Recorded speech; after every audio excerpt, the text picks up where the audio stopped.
I en un món tan estressant de pantalles, de hiperconnexió, jo crec que cada cop necessitem més eines per buscar aquella serenor tan necessària. Avui ens volem centrar en com aquestes eines, la meditació, el mindfulness o també altres activitats poden ajudar els alumnes i els professors a centrar-se, a trobar aquella atenció plena que necessiten. De fet, hi ha diversos estudis que demostren els beneficis d'aplicar aquestes eines a l'escola. Nosaltres ho farem explicant un programa que es diu Treva i per això el que fem és saludar a la coordinadora d'aquesta iniciativa, la sabadellenca, Maite Fruitós. Bon dia. Bon dia, Raquel. I benvinguda, que feia molt de temps que no venies. Molt de temps, ara. Mira, veus, vens i ja ens posen aquesta música, sí. Ja comencem el programa relaxats. Que bé, que bé. Escolta, com entres a formar part, no? Perquè ets coordinadora i també formadora d'aquest programa. Quan et van trucar i com va ser aquesta proposta? Jo fa uns 30 anys que estic dins de tot aquest món de la relaxació, de buscar d'alguna forma l'autoconeixement i aquesta pau interna que tots necessitem. De fet, penso que la meva vida sense haver trobat aquest camí seria molt diferent amb totes les meves experiències. I bé, vaig començar a fer classes, com tu saps, de Qigong, de Tai Chi, no? I em cridava molt aquest tema de l'atenció plena, del mindfulness, no? I vaig començar a aprofundir, a estudiar, i em vaig trobar amb el programa Treva, que es feia una formació per formadors, per formar a mestres, i vaig fer les formacions. I bé, com que ja tenia tota la meva experiència... Tot el bagatge, tot el teu recorregut. Doncs va ser com molt fàcil introduir-m'hi i començar, que em van agafar com a formadora i coordinadora també ara del programa. Doncs vinga, va, anem també a escoltar l'opinió i també com va néixer aquest programa arran del director d'aquesta iniciativa, en Luis López, que també és psicòleg. Doncs el programa Treva va tenir uns antecedents fa molts anys. Quan jo tenia 25 anys, donava classes de relaxació dins de l'aula d'educació física i els alumnes quedaven meravellats i em preguntaven si això no es podia fer a les altres classes. Llavors em vaig estar formant durant molts anys i vaig arribar a fer la meva tesi doctoral des de l'any 2000 fins al 2010, que la vaig entregar. I neix per 3 motius. El primer motiu és per la necessitat que hi havia a les aules. En segon lloc, hem de pensar que la meditació i les tècniques de relaxació s'han convertit en eines psicopedagògiques perquè els continguts arribin millor als alumnes. Però avui dia, amb tota la recerca científica que hi ha al darrere, ja podem dir que la meditació, en aquest cas el mindfulness a l'aula, té les competències pròpies per ser assolides per l'alumnat. També ens explica quins són els objectius d'aquest programa.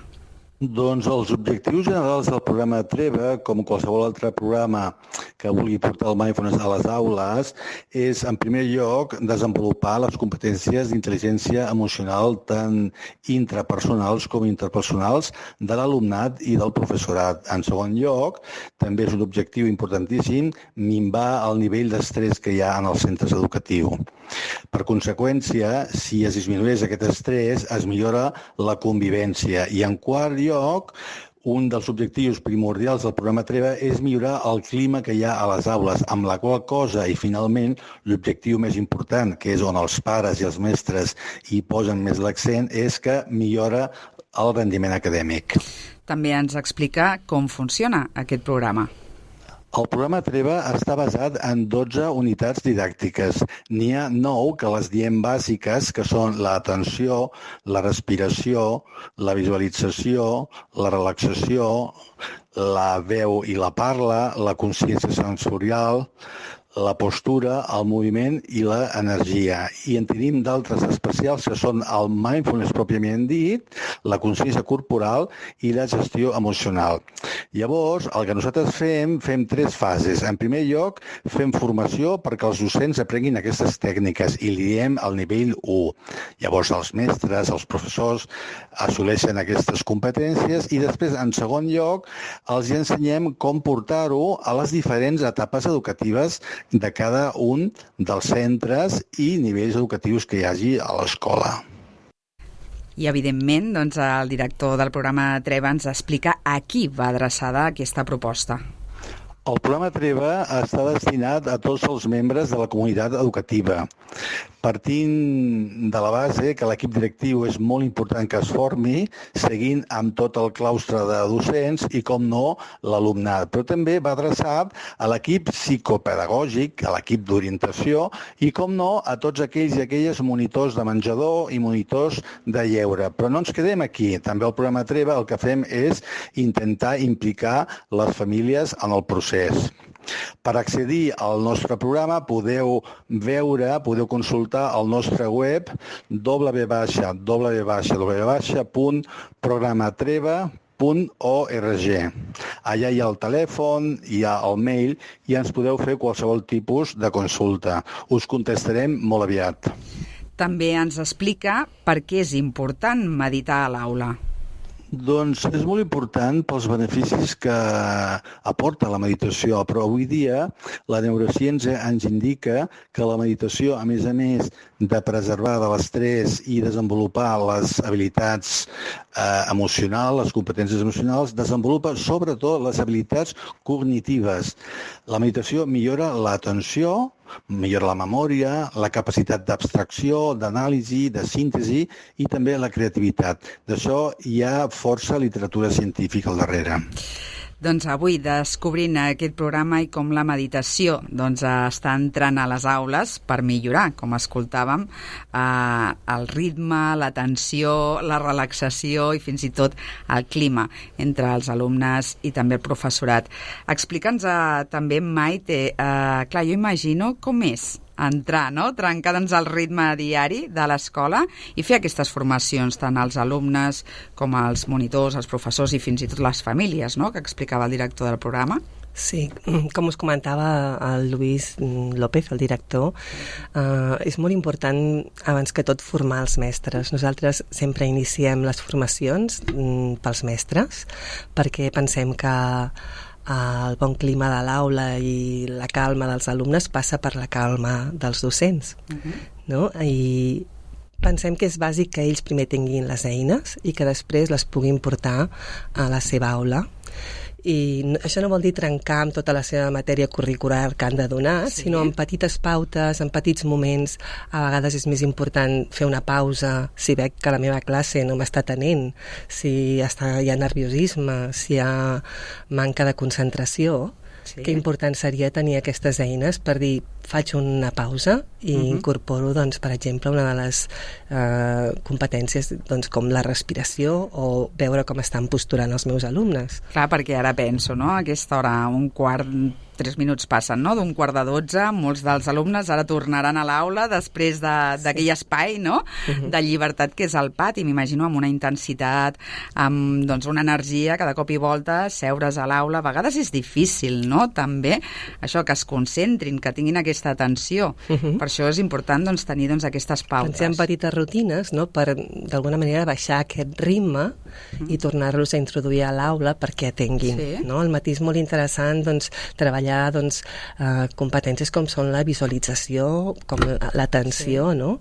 Per exemple, al matí no els buscaríem que relaxessin i que fins a arribar-se a dormir, perquè necessitem que s'activin, no? Exacte, que segueixin però sí dins de la calma, no? I que puguin, sobretot això, observar-se com estan, observar el seu cos, com està, observar el que senten, perquè és molt important. Si un nano està malament, no podrà atendre.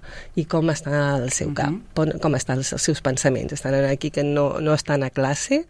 Aleshores, a través d'aquestes dinàmiques que nosaltres ensenyem en els docents, ells les poden passar a la seva aula i en aquestes pauses, petites pauses, anar-les introduint en els alumnes. I hi ha moltes millores i molts canvis. No? Un nano que estigui a punt de fer un examen i estigui nerviós i se li proposin unes respiracions, se'l convidi a respirar profundament, a col·locar la seva postura, apuntant la verticalitat, serà molt diferent el resultat que un nano que està nerviós, que respira malament, perquè quan respirem malament, vivim malament, i això és molt important. Nosaltres, per exemple, l'eina de la respiració considerem que és bàsica portar-la a l'escola, a l'aula, perquè si comencem a aprendre a respirar que ho fem quan som nadons, perquè tu veus un nadó quan respira, com se li mou l'abdomen, com es puja i baixa, i al cap, quan comença a entrar al món emocional, ja respirem malament, però si això ho portem a l'aula i ho treballem, farem adults equilibrats, perquè avui en dia no és tan important, i ho veiem amb aquesta immediatesa, amb tota la informació que tenim, no és tan important tot el que aprenguin i tenir 2 carreres, sinó ser adults equilibrats, amb facilitat per adquirir eines, per trobar les eines, per buscar el que han de fer. Aleshores, si no hi ha un equilibri emocional, difícilment tot el que puguem ensenyar-los tindrà un resultat positiu. I respirem bé o malament? A les aules i a la societat en general? En general, respirem molt malament. Vivim de pressa, respirem de pressa, i això ens causa molts problemes, perquè una respiració ràpida, que a vegades no ens donem compte, i quan hi ha nerviosisme, quan hi ha coses que ens afecten, naturalment el nostre cos passa a respirar molt de pressa per una acció de portar molt foc al cervell i que pugui fugir. De fet, es pot comparar com si tinguéssim un lleó davant de la cova, i allò ens provoca que hem de marxar, que hem de fugir. I ara sembla que anem sempre amb el lleó, no? Darrere, que ens vol empaitar, sempre anem estressats. Lleons, tigres, tenim de tot davant de la cova. I en canvi, si ens en donem compte, a mi em passa, jo a vegades també em poso nerviosa i a vegades també respiro malament, però tinc aquesta capacitat d'observar-ho i retornar a la meva respiració profunda, i això al cap d'un moment m'ha tornat en el centre i em torna la calma.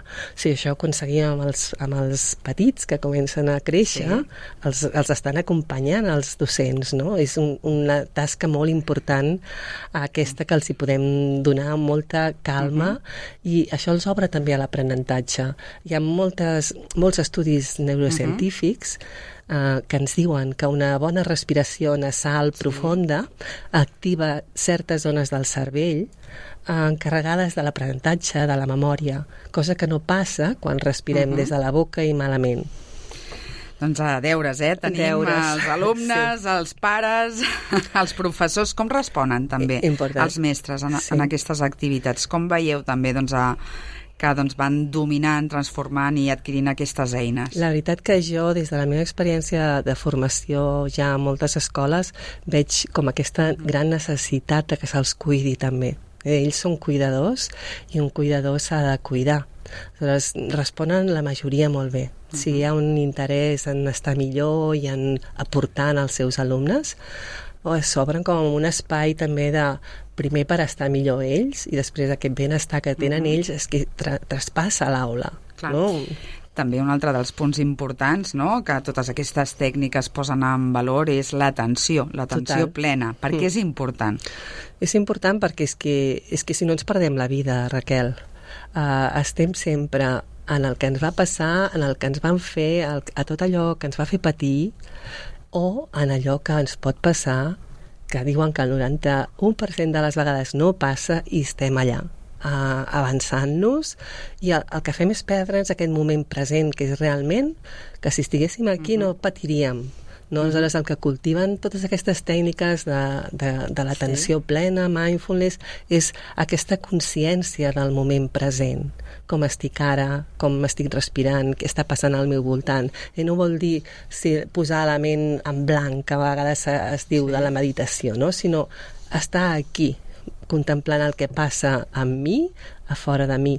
I això és el que ens dona després molta pau. Per això es parla i es posa l'accent, no?, que aquest programa canvia, modifica el clima, l'ambient, no?, que hi ha a l'aula. Sí, es nota molt. De fet, inclús hi ha, a vegades, ara al juliol vaig fer una formació en una escola que ja portàvem 8 anys desenvolupant, no?, i hi havia hagut mestres nous, i vam fer com un reciclatge d'aquests mestres perquè poguessin adaptar. Hi ha escoles, clar, lo fantàstic és quan una escola es compromet des de l'equip directiu, tot el claustre es forma, i això es pot portar a totes les etapes educatives. Com ensenyar pels petits, doncs clar, arriben. Jo a vegades vaig a instituts on ja només tenen alumnes grans, i això que bo hagués sigut si haguessin tingut això en una escola des de petits, no? Però bé, també es pot fer feina, a totes les etapes es pot fer feina, no? Però, com et dic, sempre és com està el docent. Si el docent està en equilibri, si el docent, allò que està passant a la seva aula, no ho converteix en més foc, sinó que pot respirar, pot veure què està passant i pot acompanyar a l'alumne sense jutjar-lo, sinó des de la tranquil·litat i des de la seva resposta, que és una resposta, no una reacció al que està passant, tot canvia i hi ha resultats molt bons. Anem a veure també quines escoles participen. Ens ho explica el director del programa, en Luis López. En total hem arribat a formar més de 70 escoles i centres educatius arreu de l'estat espanyol.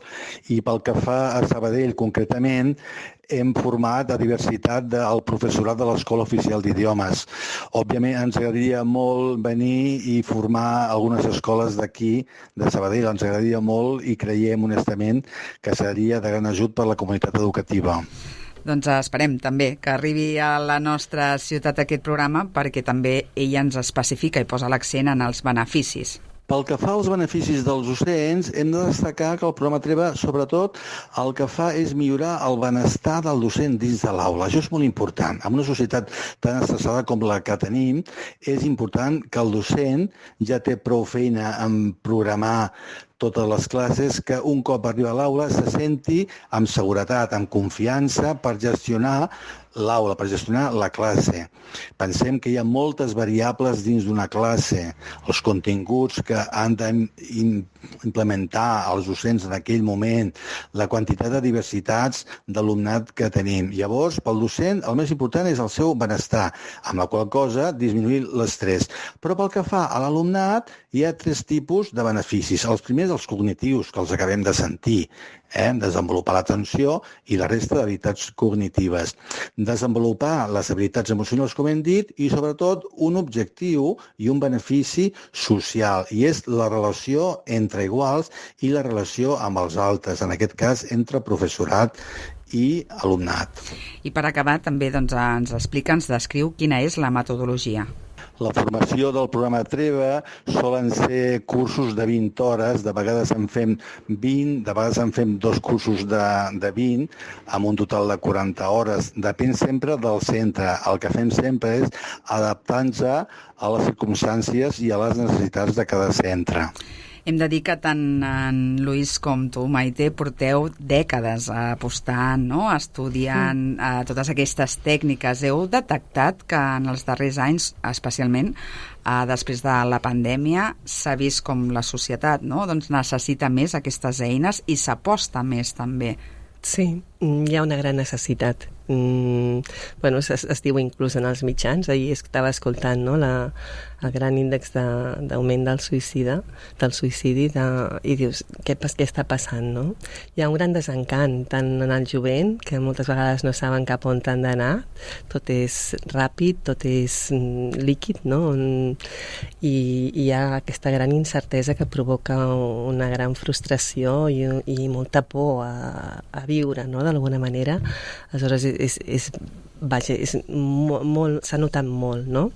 Però també és veritat que s'ha vist i la gent veu que hi ha aquesta necessitat d'entrar, doncs, per exemple, a classes, no? Veus com la gent cada dia et truca, estic malament, i reconeixen, i abans ho veien com una cosa que no volien que ningú sabés, i avui en dia, doncs, si haig d'anar al psicòleg no és una cosa dolenta, si haig d'estar aquí fent unes tècniques perquè estic malament, doncs ho reconec i m'hi poso, no? Vaig per feina. Llavors sí que hi ha una voluntat d'aprendre i de millorar-se i de veure això que m'està passant, que no és bo per la meva vida, què hi puc fer, no? I jo veig que hi ha molt moviment, i bé, nosaltres des del programa també veiem cada vegada més escoles obertes perquè hi ha aquesta necessitat de calma i de veure, sobretot això també amb jovent, no? Què passa, com poden afrontar els docents tot el que està passant a les aules, no? Passa per la seva calma. Totalment, i per aquesta atenció plena que deien, sí, no? I fins i tot per trobar la serenor i acceptar, no?, determinades emocions, perquè també es passen masses hores en aquest món digital on sembla que tot és perfecte. I és que si no acceptem les emocions, primer de tot mirar-les, no? D'alguna manera en fugim. Quan hi ha alguna cosa que ens fa mal, ens distraiem i busquem una altra cosa, i és bàsic. és bàsic mirar les emocions, poder-les atendre des de l'aula, veure què sento, connectar amb això que estic sentint, perquè si un nen té por, no estarà a l'aula, fugirà, estarà fora. Si un nen té tristesa, estarà dins seu i tampoc ens escoltarà. Si un nen està enfadat perquè a casa hi ha hagut un problema o amb els amics hi ha hagut un problema, aquesta ràbia li crearà aquesta agressivitat que no li permetrà un bon aprenentatge. Llavors, és bàsic atendre les emocions i un cop s'atenen es transformen, ja no és tan sols acceptar és acceptar la vida, no? Que les experiències que ens porta, però les emocions les hem de mirar i hem de mirar perquè es posen al cos. Les emocions es generen al cervell però ens eviten el cos. Aleshores hem de veure què faig jo amb aquestes emocions, mirar-les i transformar-les. I per acabar i recapitulant, què és el que fa, no? Que aquest mindfulness, que aquestes tècniques de relaxació acabin entrant a l'aula? Per què és necessari? És necessari perquè la societat està com està i s'han de prendre mides. S'han de prendre mides perquè el que no pot ser és que jo veig una professió com és la docència, que és una professió per mi vocacional, que per mi hem vingut com a fer una feina aquesta vida d'acompanyar ànimes a créixer, i no pot ser tot l'índex que hi ha de burnout, de quemazón, i és necessari que ells estiguin bé per poder acompanyar a aquests nanos que no estan bé i aquestes famílies, perquè moltes vegades abans era la família i el mestre que treballaven conjuntament i avui en dia està bastant separada la cosa, no? I se'ls dona una responsabilitat als docents molt gran quan és també amb la família, però ja sabem com estan, no? És bàsic atendre això. Per això jo afegiria que haurien d'entrar aquestes tècniques a l'aula, a la família, no? A les llars i també fins i tot a la feina, perquè necessitem trobar aquesta serenor en aquest ritme, no? Trepidant d'aquesta societat. Maite, una abraçada i moltíssimes gràcies. Moltes gràcies a tu. Que vagi molt bé, molt bon dia. Bon dia.